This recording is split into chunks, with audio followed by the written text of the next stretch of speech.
In this video, I will show you how to archive all Facebook posts at once.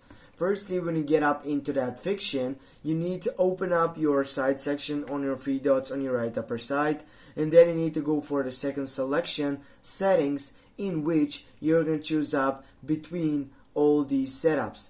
Right now, as you can see here, you have many different sites in which you need to go for your activity log. You need to scroll right down, and here you're going to find out your information selection, in which you need to choose up the first site, activity log.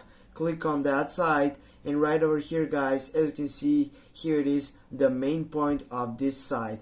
Now you need just to tap on manage your post on that selection, and right over here you're going to be available to archive all Facebook posts at once. Yeah, now you can select all of them, and then as you select it, you can simply go click archive, and then you're going to simply go continue to take over that selection on your site.